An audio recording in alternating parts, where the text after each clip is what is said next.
여러분 세상에서 가장 긴 편지가 어떤 편지인지 아십니까?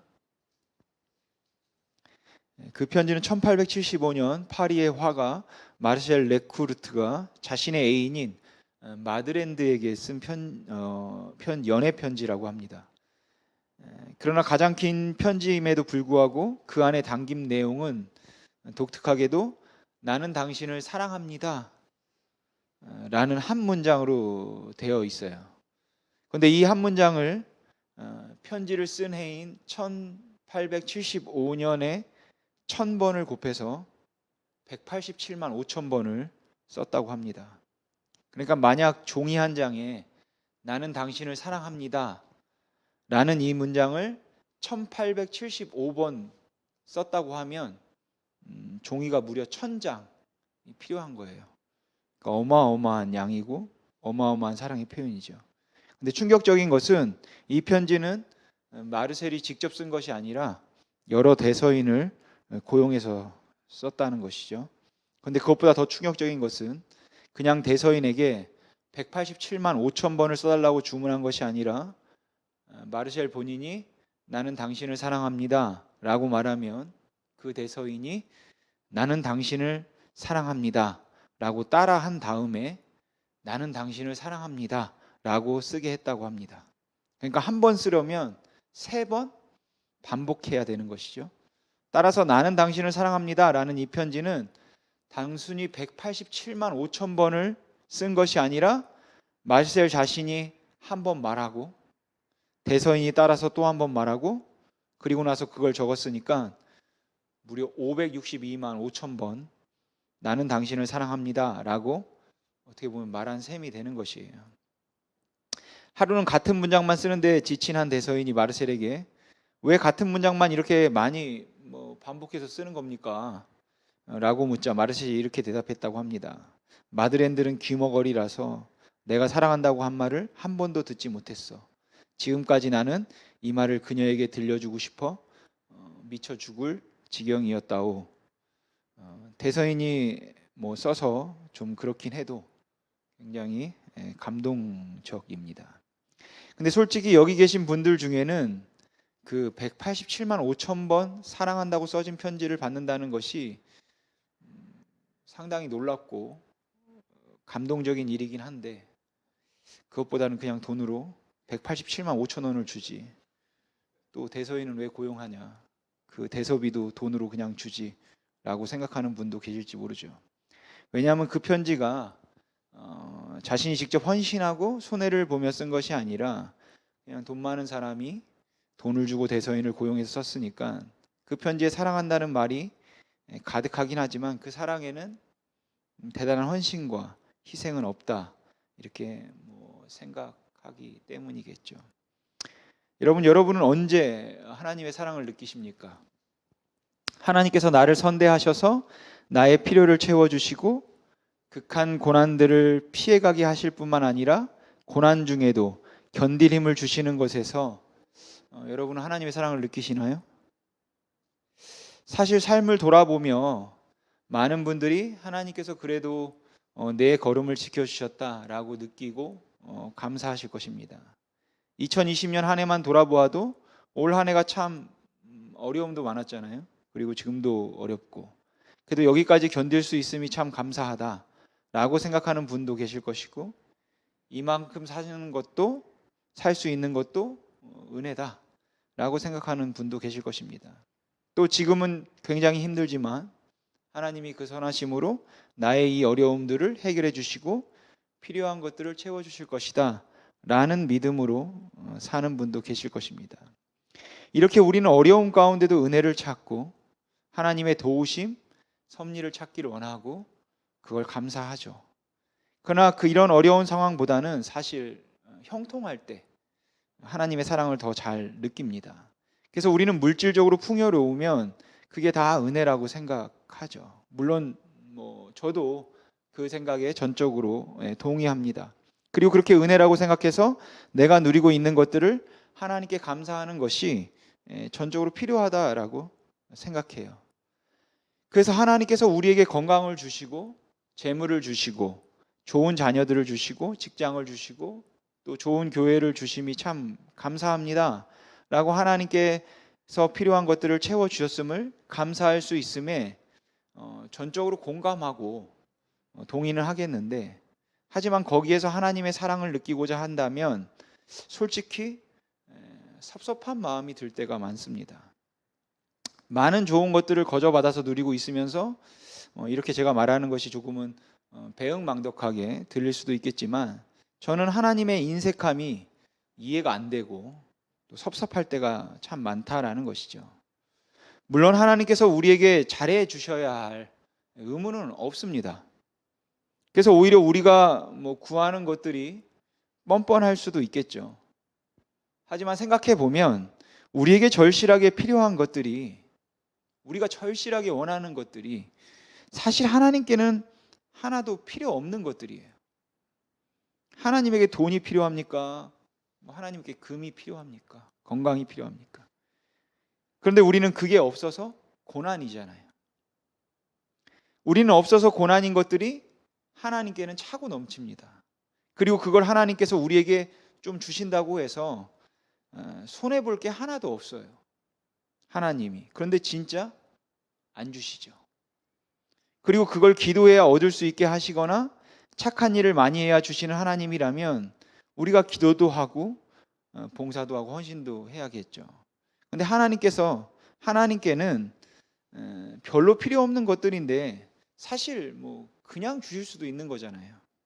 그냥 하나님이 우리를 사랑하신다면 그 사랑하는 사람들에게 넉넉하게 좀 부어주셔도 좋지 않습니까? 물론 모든 만물을 다 소유하신 하나님께는 하나도 필요 없는 것들이지만 우리의 유익을 위해서 그렇게 다 주지 않는다는 것도 압니다. 또 처음 아담과 하와를 만드셨을 때는 하나님께서 모든 것을 인간에게 주셔서 선악과를 제외한 모든 것을 먹고 누릴 수 있도록 해주셨지만 우리 죄로 인해서 그 풍요로움에서 제외되었다라는 것도 알죠. 그런데도 섭섭한 마음이 있습니다. 예를 들면 이런 것이죠. 이거는 하나의 예고 가정이니까 오해하지는 마십시오. 저희 장모님 댁에 가면 사이클 머신이 하나 있습니다. 그걸 이제 전혀 안 쓰세요. 그래서 하루는 저희 집사람이 장모님에게 엄마 그거 안 쓰는데 내가 쓰면은 내가 집에 갖다 놓고 쓰면 좀 좋을 것 같아. 나 주면 안 돼? 이렇게 물었습니다. 했더니 장모님이 안 된다고 하시는 거죠. 물론 그럴 일은 없겠죠. 저희 장모님은 아낌없이 다 주시니까요. 이거는 하나의 가정이니까 오해하지 마시고요. 아무튼 안 된다고 하셨어요. 그러니까 저희 집사람이 그걸로 운동도 안 하면서 왜 그러냐, 좀 줘라 라고 그러는 거죠. 그런데 장모님은 안 된다, 그게 필요하다 라고 하시는 거예요. 거기에 걸레도 말려야 되고 바구니도 거기에 좀 올려놓으면 좋다 이렇게 해서 필요하시대요. 물론 저희 집사람이 그걸 사드린 것도 아니고 그렇다고 그거를 소유할 권리가 있는 것도 아니지만 다 타지에 나가 있는데 같이 여수에 딸 하나 사는데 줄 수도 있는 거죠. 근데 안 주니까 좀 섭섭하겠죠. 근데 정말 섭섭한 건 그걸 장모님이 쓰시지 않는다라는 사실이죠. 그게 별 필요가 없는데 주지 않는다는 것이 더 섭섭한 것이죠. 물론 제 집사람 것은 아니죠. 그러나 만약 이런 상황이라면 어떻겠습니까? 여러분 부모님이 그렇게 한다면 좀 섭섭하지 않겠습니까? 근데 하나님도 때로는 그러신 것 같다라는 것이에요.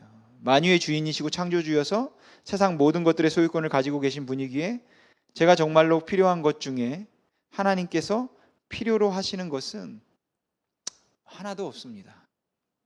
하나님께서 오늘 밤에 저에게 돈 1억을 주신다고 해서 하나님의 삶이 어려워지는 것도 아니고 나중에라도 하나님이 쓸 때가 생기는 것도 아니에요.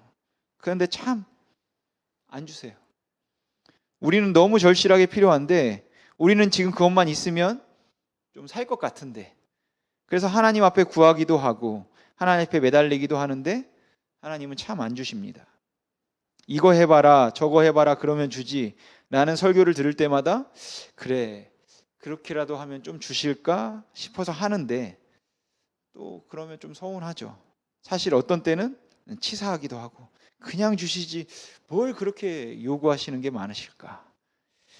우리가 받는 소위 복이라고 하는 것에서 하나님의 사랑을 느끼지 못하는 건 뭐 아니겠지만, 그럼에도 그것으로 그 하나님의 사랑의 광대하심과 우리가 그 아름다움을 누린다라고 말하기에는 조금은 답답한 면이 있습니다.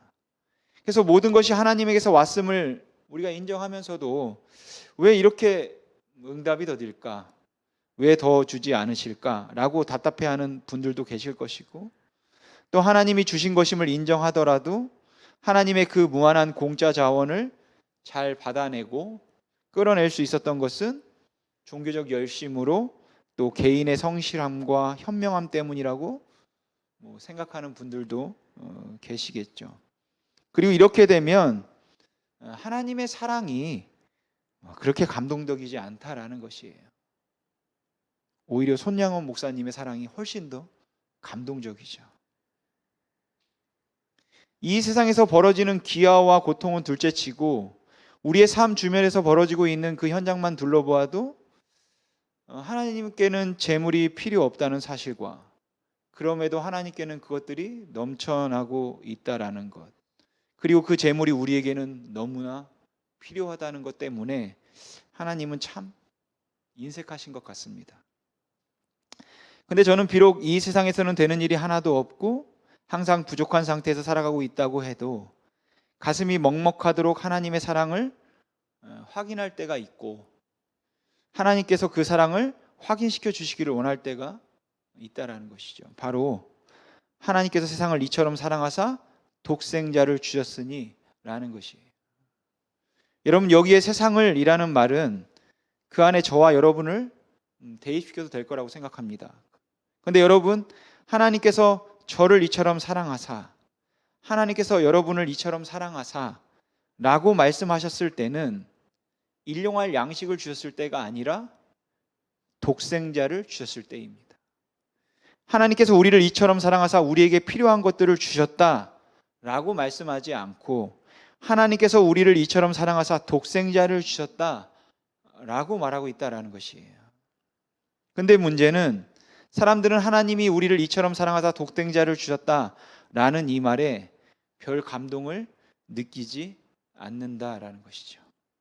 차라리 사람들이 감동을 느끼는 건 하나님이 나를 이처럼 사랑하사 오늘 밤에 1,000만 원을 주셨으니 라고 말하면 펄펄 뛸 만큼 기뻐하겠는데, 하나님이 나를 이처럼 사랑하사 독생자를 주셨다 라는 말은 별 감동이 안 온다라는 것이죠. 그게 문제입니다. 하나님은 우리에게 하고 싶어하는 말씀이 내가 너를 사랑하여서 내 아들을 주었다 라고 말씀하시는데, 우리가 하고 있는 말은 하나님 일단 그게 감사하긴 한데 그것보다는 하나님 돈 좀 주세요. 건강 좀 주세요. 우리 자녀 문제 좀 해결해 주세요.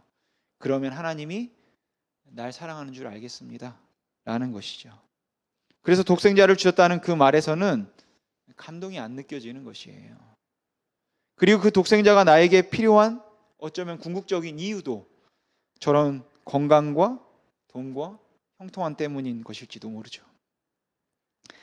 그리고 이건 이번 주 금요일이 성탄절인데, 성탄절에 메시아로 오신 예수님보다 성탄절 행사와 선물에 더 관심을 가지고 있는 것을 통해 우리가 잘 알 수 있습니다. 성탄절 행사를 위해 열심히 준비하고 연습은 하지만 정작 주인공인 예수님은 없어요. 누가 잘하나? 실수는 안 하나?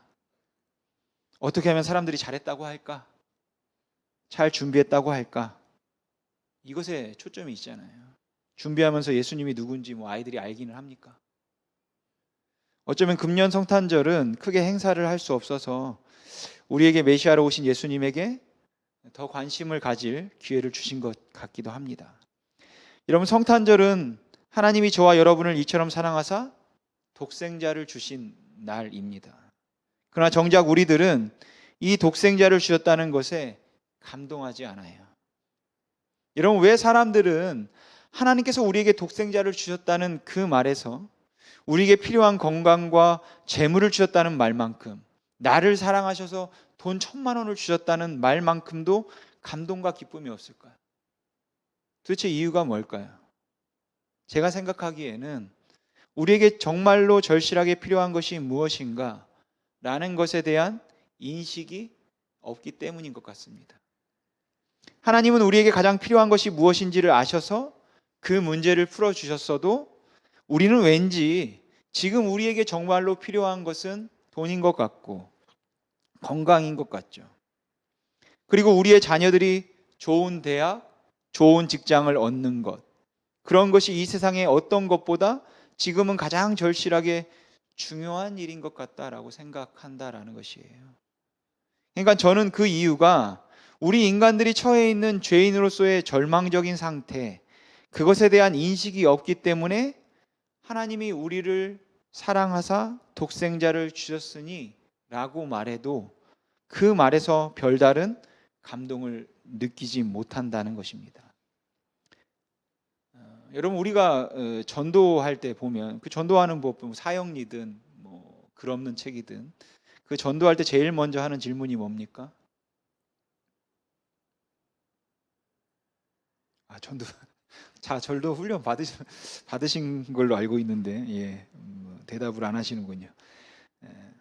제일 먼저 하는 질문이 당신은 당신이 죄인인 것을 아십니까? 라는 것이죠. 대부분 뭐 어떻게 들어가든 이런 식으로 시작합니다. 근데 사람들은 당신이 죄인인 것을 아십니까? 라고 말하면 어떨까요? 우선 불쾌합니다. 왜냐하면 그 말하는 사람이 나를 꼭 정죄하는 것 같기 때문에 불쾌해요. 그래서 전도를 잘하는 사람은 그 전도 대상자에게 죄인이라는 사실을 말해줄 때 불쾌감을 느끼지 않게 말해주는 게 중요합니다. 그러니까 선생님, 사람들은 다 죄인입니다. 선생님도 거짓말하고 나도 거짓말하고 우리 다 거짓말 하잖아요. 그러니까 우리가 모두 다 죄인 아니겠습니까? 라고 그 죄인이라는 사실에 대해서 불쾌하지 않고 그걸 인정하도록 만드는 게 전도에 있어서 굉장히 중요한 테크닉이죠. 근데 사실 이 테크닉이 전도를 망쳐놓고 있는 건 아닐까라는 생각이 들기도 합니다. 그러니까 전도하는 사람의 입장에서 상대방을 불쾌하게 전도를 하면 안 된다는 생각을 하기 때문에 물론 우리가 무례하지 않게 전도하는 건 굉장히 중요하죠. 그래서 그럴 수 있겠지만 근데 사람들은 자꾸만 전도를 하면서 이 죄인인 것을 인정하지만 그것이 그렇게 심각하게 생각해 주지 않기를 원한다라는 것이에요. 우리 다 거짓말 하잖아요. 마음속에 조금씩 욕심은 누구나 있는 것 아닙니까? 그렇게 사람은 다 죄인인데 하나님은 거룩한 분이라서 조금만 죄가 있어도 하나님 앞에 용납이 안 됩니다. 그래서 우리가 모두 다 조금씩은 나쁜 짓을 했다는 것을 이제 그 사람에게 인정하도록 하는 거죠.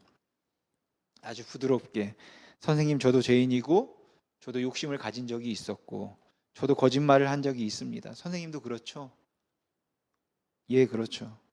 선생님, 그럼 우리 다 죄인이네요. 뭐 그런 셈이죠. 그래서 선생님, 예수님이 우리를 위해 죽으셨습니다. 근데 그런 소소한 거짓말한 나를 위해서 십자가에 죽으신 예수님의 은혜가 거짓말 하나 했는데 왜 예수님이 십자가에 죽었을까? 감동스럽지 않습니다. 오히려 작은 거짓말을 하나 했다고 지옥 보내는 하나님이 무자비해 보이는 것이죠. 아니, 하나님은 거룩한 분이라서 거짓말 조금 해도 영원히 지옥에 가라고 하고, 근데 그를 믿으면 영원히 영생을 받게 될 거라고 하고, 여러분, 이런 부조리와 비합리가 어쩌면 사람들의 마음에 와닿지 않는 것이에요. 근데 우리는 자꾸만 당신은 당신이 죄인인 것을 아십니까? 라는 질문에서부터 예수님이 우리를 위해서 죽으신 것을 믿으십니까? 라는 말까지 우리가 결국은 원하고 있는 것은 무엇인가 하면 지적인 동의를 구하는 것입니다. 죄인인 거 제발 인정하세요. 우리 모두 다 죄인이잖아요. 선생님도 제가 아까 말씀드린 것처럼 나쁜 생각을 조금씩은 했을 거니까 성대님도 죄인이죠. 제가 죄인인 것처럼. 예, 그렇습니다. 근데 하나님은 사랑이세요. 우리 모든 죄를 용서해 주기를 원하셨어요. 그래서 예수님이 십자가에 죽으셨는데 믿어지세요? 글쎄요. 아니 그래도 그냥 믿으세요. 그냥 이걸 믿는다고 고백만 하면 영원한 생명을 얻는 거예요. 이거 공짜입니다. 믿기나 하면 천국이 없어도 뭐 손해볼 건 없잖아요. 선생님 예수를 믿는다고 고백만 하면 영원한 나라에 들어가는데 우리의 모든 죄를 용서하시고 하나님께서 복을 주실 텐데 하나님 믿으시면 얼마나 좋겠어요. 예수님 믿으세요. 믿으면 좋겠죠. 네, 좋을 것 같네요. 와, 축하합니다. 오늘 주님께서 선생님을 구원하셨습니다. 저하고 잠깐 기도하실까요?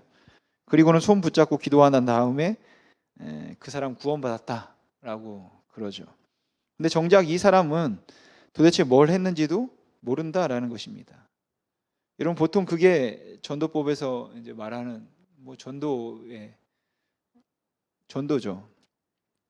근데 우리가 죄인인 것을 인정하느냐, 예수님이 하나님의 아들인 것을 이해하고 인정하느냐라는 그 지적인 동의는 성경이 말하고 있는 믿음이 아닙니다. 성경에서 모든 사람들이 다 죄를 범하였음에 하나님의 영광에 이르지 못한다고 이야기했을 때 모든 사람이 죄인이라는 말을 다른 말로 하면 모든 사람들이 다 조금씩은 나쁜 짓을 했다라는 그런 현상을 말하고 있는 것이 아니라 결과를 강조하는 것이에요. 그러니까 모든 사람이 죄인입니다 라는 말이 갖는 의미는 영원히 절망에 빠질 수밖에 없게 되었다라는 것입니다. 그럼 성경에서 이야기하고 있는 모든 사람들이 죄인이라고 하는 것을 증명하는 그 증거는 뭘까요? 거짓말한 거, 음란한 생각한 거, 욕심 부리는 거, 그런 것들이 아니라 결과, 죽음인 것이에요. 여러분, 죽음이 바로 그 사람이 죄인인 것을 증명하는 것입니다. 그리고 사람들은 이 죽음의 문제를 이미 체념했기 때문에 사람은 누구나 다 죽고 영원히 다시 살 수 없다고 생각하기 때문에 그냥 이 땅에 살아가는 동안에 필요한 것들만 원하고 말하고 있는 것이죠. 하지만 만일 정말 다시 살 수 있다면, 죽음의 문제를 해결할 수 있다면, 영원한 생명이 있다면, 그렇다면 이거는 완전히 다른 문제인 것입니다. 여러분, 모든 사람이 죄인입니다 라는 말의 의미는 당신에겐 절망밖에 없습니다, 소망이 없습니다 라는 말이에요.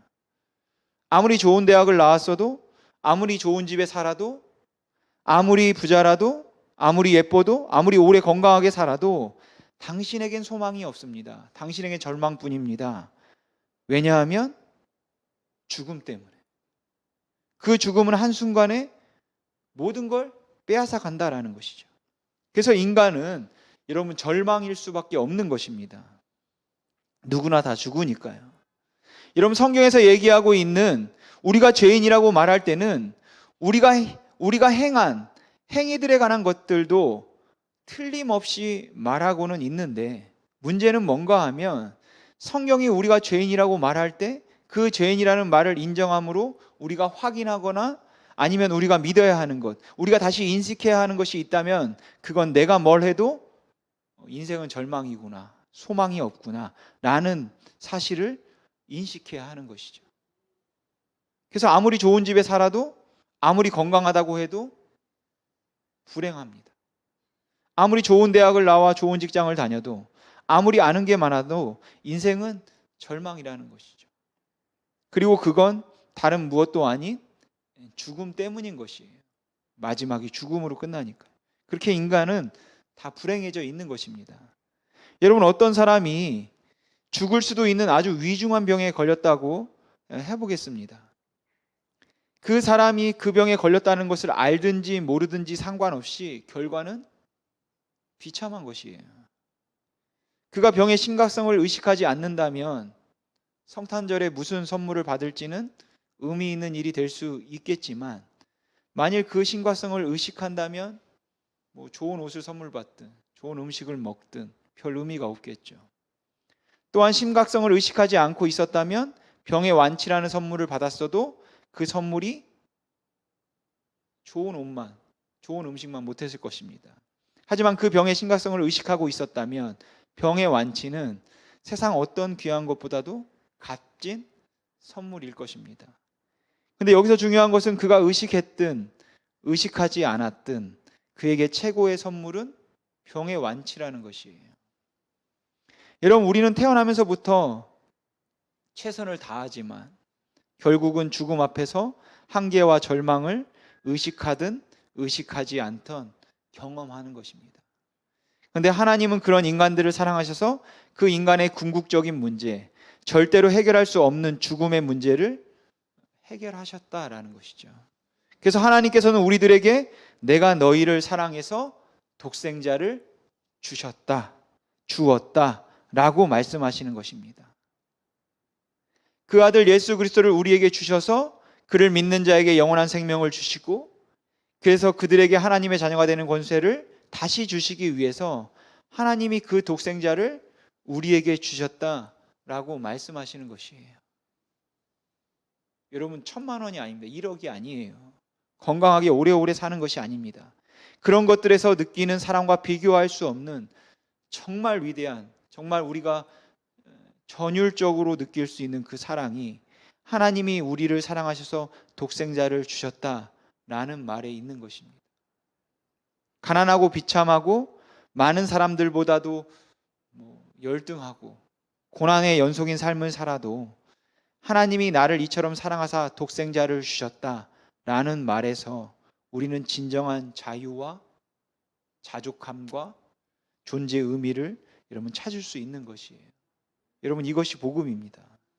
여러분, 복음이란 단순히 내가 죄인이라는 것을 지적으로 동의함으로 천국에 들어가는 입장권을 공짜로 받아내는 행위가 아니라, 없어도 그만인 그러한 천국 가는 입장권을 받는 것이 아니라, 나를 사랑하셔서 독생자를 주심으로 완전한 절망을 완전한 소망으로 바꾸시어 이 땅에서부터 영원한 그 나라에 이르기까지 영원한 그 기업의 상속자로서 자녀됨의 권세를 누릴 수 있게 되는 것, 여러분, 이게 바로 복음인 것입니다. 그리고 이것이 하나님께서 우리에게 주신 아들을 주심으로 하신 선언인 것이에요. 그런데 이 세상은 이 사랑에 감동하지 않죠. 그렇게 세상은 감동하지 않는데도 하나님은 계속해서 오직 이것만 말씀하고 싶어 하신다라는 것이에요. 우리가 알아듣든지 못 알아듣든지 하나님은 그것만 말씀하고 싶어 하십니다. 우리가 인식하지 못할지라도. 그래서 우리는 그냥 눈에 보이는, 소위 말하는 축복이라는 이름으로 잘 되는 것, 형통하는 것을 원해도 그것이 우리에게 가장 절실한 것이 아니기 때문에 하나님께서는 우리에게 계속해서 이 말씀만 하고 싶어 하셔요. 부자에게도 내가 너를 사랑해서 내 아들을 주었다 라고 말씀하고 싶어 하시고, 가난한 자에게도 내가 너를 사랑해서 내 아들을 주었다 라고 말씀하고 싶어 하십니다. 나이가 들어서 점점 기력이 쇠하여 가고 외로움과 두려움의 한숨이 깊어져 가는 노인에게도 내가 너를 사랑하여 내 아들을 주었다 라고 말씀하고 싶어 하시고, 무엇이든지 다 할 수 있을 것 같은 의욕과 열정이 넘치는 젊은이에게도 내가 너를 사랑해서 내 아들을 주었다 라고 말씀하고 싶어 하신다라는 것입니다. 너무너무 힘들고 너무 고달파서 하나님 제발 나한테 1,000만 원만 주세요. 하나님 제발 내 이 문제 좀 해결해 주십시오. 못 살겠습니다. 죽겠습니다. 라고 답답하고 절망적인 상황에서 절규하며 두려움에 떨고 있는 사람에게 그 아픔이 정말 보이는데 왜 하나님께서 안 주시는지, 하나님이 왜 그 문제들을 바로 풀어주지 않으시는지, 하나님의 다른 계획이 있는 건지 저는 잘 모르겠습니다. 그러나 하나님이 하고 싶어하는 말은 제가 알아요. 그 문제들을 다 풀어주시지 않으시지만 그럼에도 불구하고 그 힘들고 어려움 가운데 있는 사람에게 하나님이 하고 싶은 말씀은 내가 너를 얼마나 사랑하는 줄 아니? 내가 내 아들을 주었다. 이 말씀을 하고 싶어 하십니다. 내가 너를 사랑하여 내 아들을 주었으며 내가 나의 자녀가 되는 권세를 주었다. 이 말씀을 하나님은 누누이 우리에게 하고 싶어 하신다는 것입니다. 잘 모르겠지만 혹 여기 계신 분들 중에는 하나님의 사랑이 그렇게 감동적이지 않을 만큼 험한 인생을 사신 분들이 계실지도 모르겠습니다. 어쩌면 사실은 지금도 너무 힘들어서 하나님이 사랑한다는 말이 그렇게 와닿지 않는 분도 계실지 모르겠죠. 근데 반대로 또 나름대로 꽤 열심히 살았고 또 그렇게 산 만큼의 대가를 어느 정도 누리고 있다고 생각해서 내가 열심히 산 결과라고 생각하기 때문에 하나님의 사랑이 그리 감동적이지 않은 분도 계실지 모르겠습니다.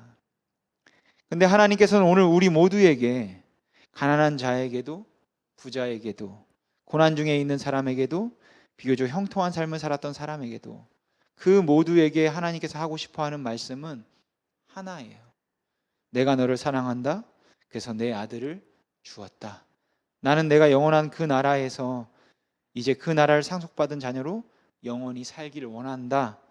그 말을 하나님께서 우리 모두에게 하고 싶어 하신다는 것을 여러분 잊지 마시길 바랍니다. 여러분, 만물의 주인신 하나님께서 하나님께는 별 필요도 없는 재물을 왜 안 주시는지, 전능하신 하나님께서 그 능력을 조금 사용하신다고 해서 없어지는 것도 아니고 손해를 보는 것도 아닌데 왜 병을 안 고쳐주시는지 저는 잘 모르겠습니다. 왜 이 세상에 전쟁과 기근을 용납하시고 어려움을 용납하시고 불의한 자를 흥하게 하시는지도 정말 답답할 정도로 모르겠습니다. 아니, 왜 하나님은 저 같은 죄인에게도 그렇게 인내하고 참으시는지도 두려울 만큼 모르겠습니다. 그런 것들로 하나님의 사랑을 확증하자면 세상은 너무 요지경 속이라 정말 뭐가 뭔지 모르겠습니다. 그러나 이런 요지경 속인 인생사에, 세상사에 모든 혼란과 어지러움을 잠재우는 분명한 사랑의 음성이 있는 것은 압니다. 하나님이 세상을 이처럼 사랑하사 독생자를 주셨으니. 여러분, 이제 며칠 후면 성탄절인데 그 성탄절에 우리가 자주 듣는 말씀이 있죠. 베들레헴에 있던 목자들에게 천사들이 준 메시지입니다. 우리 같이 한번 읽어보겠습니다. 시작. 지극히 높은 곳에서는 하나님께 영광이요 땅에서는 하나님이 기뻐하시는 사람들 중에 평화로다 하시니라. 아멘. 여전히 세상은 혼란스럽고 아프고 힘든데 평화가 없잖아요. 그러나 이 말씀이 진정으로 평화스럽게 들릴 수 있는 것은 이 말이 곧 하나님이 세상을 이처럼 사랑하사 독생자를 주셨으니 라는 말이기 때문인 것이에요. 성탄을 맞이하여 독생자를 주신 그 하나님의 위대하신 사랑, 여러분, 그 사랑에 다시 감격하여 나의 삶의 상황이 아닌 이 하나님이 하나님의 우리를 향한 사랑의 고백, 내가 너를 사랑해서 내 독생자를 주었다 라는 이 사랑의 고백에서 여러분 진정한 평화를 누리시고 나의 완전한 절망이 완전한 소망으로 바뀌었다는 확신을 가지고 하나님의 자녀됨의 권세를 누리시길 주님의 이름으로 소망합니다. 기도하겠습니다.